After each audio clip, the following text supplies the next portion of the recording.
এই ভিডিওটা দেশ স্বাধীন হওয়ার দিন করা।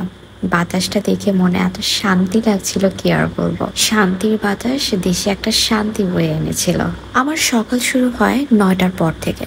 9টার পর থেকে 12টা 1টা পর্যন্ত। কারণ এই টাইমটায় আমি আমার বাবুকে আমার শাশুড়ির কাছে দিয়ে একটু ঘুমাতে পারি। উঠে কম সময়ের জন্য ঝটপট একটা নাস্তা করতে হয়, কারণ বাবুরও আবার ঘুমের সময় হয়ে যায়। মা হওয়ার পরে আমার মিষ্টি জাতীয় জিনিসের প্রতি অন্যরকমই একটা টান কাজ করে। যেখানে আগে মিষ্টি একদমই পছন্দ করতাম না, আর এখন আমার যে কোনো খাওয়ার পরে মিষ্টি কেন জানি খেতে ইচ্ছা করে। মিষ্টি জাতীয় কোনো খাবার না খেলে মনেই হয় না যে আমার পেট ভরেছে।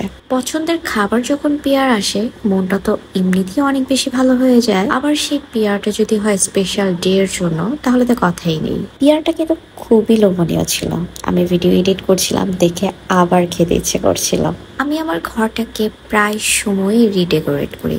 আজকেও রিডেকোরেট করব আমার সোফাটাকে, যার জন্য সোফার কভার অর্ডার দিতে যাচ্ছি। আমি যে অনেক টাকা পয়সা ইনকাম করি, ব্যাপারটা কিন্তু ওরকম না। আমার বিলাসিতা দেখলে মানুষ মনে করবে আমি হয়তো অনেক টাকা ইনকাম করি। আল্লাহ পাক আমাকে যতটুকু দিয়েছে আলহামদুলিল্লাহ। তবে আমি টাকা জমিয়ে সব থেকে বেশি যেটা করি সেটা হচ্ছে ঘরের জিনিসপত্র কিনি। আমার মতো যারা শৌখিন, আমি মনে করি তারাও সেম কাজই করে। একটু হাতে টাকা হলেই দৌড় দিয়ে যেয়ে ঘরের কোনো জিনিস কিনে আনে। শৌখিনতাটা আমার মধ্যে অনেক আগে থেকেই, কিন্তু মায়ের বাসায় যখন ছিলাম তখন ওরকম সুযোগ হয়ে ওঠেনি। কারণ যারা সরকারি বাসায় থাকে তারা জানে বাসাগুলো ছোট ছোট হয়, চাহিদা থাকলেও ওভাবে সুন্দর করে সাজানো যায় না। আমি যে আমার বিয়ের আগের শখগুলো বিয়ের পরে এইভাবে পূরণ করতে পারবো আমি কখনোই ভাবিনি। বিয়ের আগে কোনো কিছু করতে চাইলে আম্মু বলতো বিয়ের পর করিস, ঘুরতে যেতে চাইলে বলতো জামার সাথে ঘুরিস, কোনো কিছু কিনতে চাইলে বলতো ইনকাম করে নিজের টাকায় কিনিস। আগে এই কথাগুলো অনেক বিরক্ত লাগতো, তবে এখন এই কথাগুলো মনে পড়লেই কেন জানি মনে হয় যে আমার মা বাবা মনে হয় আমাকে খুব সুন্দরভাবে বড় করেছে। চাইলেই যেমন সবকিছু পাইনি, আবার কোনো কিছু অপূর্ণও রাখিনি। তবে বিয়ের পর আসলেই যে একটা স্বাধীনতা পাবো, এটা আমি কখনো ভাবিনি। আলহামদুলিল্লাহ। মাঝে মাঝে একা একা যখন এসব বসে ভাবি, তখন নিজেকে অনেক বেশি লাকি মনে হয়। এখন বুঝি মেয়েদের ভাগ্য ভালো হওয়া কেন এত বেশি জরুরি। বিয়ের পর প্রতিটা মেয়েরই স্বাধীনতাটা খুব বেশি দরকার। কারণ নতুন পরিবেশ, সবার সাথে অ্যাডজাস্ট হতেও সময় লাগবে, আবার সবকিছু মনের মতো হবে না। আশেপাশের মানুষগুলো যদি সাপোর্টিভ হয়, যে কোনো পরিবেশে যে কোনো অবস্থাতে একটা মেয়ে খুব সুন্দরভাবে নিজেকে মানিয়ে নিতে পারে। এই জন্য অনেক বেশি টাকা পয়সার দরকার হয় না। টাকা পয়সা থাকলে যে একটা মেয়ে অনেক বেশি খুশি হবে বা সুখী হবে, ব্যাপারটা কিন্তু ওরকমও না।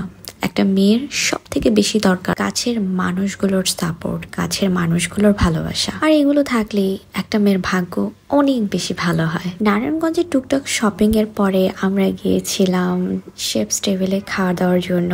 ফার্স্ট টাইম গিয়েছিলাম, আর ফার্স্ট টাইম পাস্তা অর্ডার করা। পাস্তাটা আমার এত বেশি ভালো লাগে না, তবে একটু নতুন রেসিপি ট্রাই করলাম। নতুন রেসিপি ট্রাই করতে গিয়ে আমার অবস্থা এমন হয়েছিল যে যে কেউ দেখলে বুঝবে যে আমি ফার্স্ট টাইম খাচ্ছি। শ্বশুর বাড়িতে এটা আমার 4th বার্থডে, আর আমার বার্থডে গুলো একটু বেশি স্পেশাল হয় এখানে। এবার সব থেকে বেশি স্পেশাল হওয়ার কারণ হচ্ছে আমার ফ্যামিলিও এখানে আছে। আম্মু সরকারি চাকরি করে, আর সব সময় সম্ভব হয় না আমার সাথে সময় কাটানোর, যার জন্য প্রতিটা প্রোগ্রামে আমি আমার ফ্যামিলিকে অনেক বেশি মিস করি।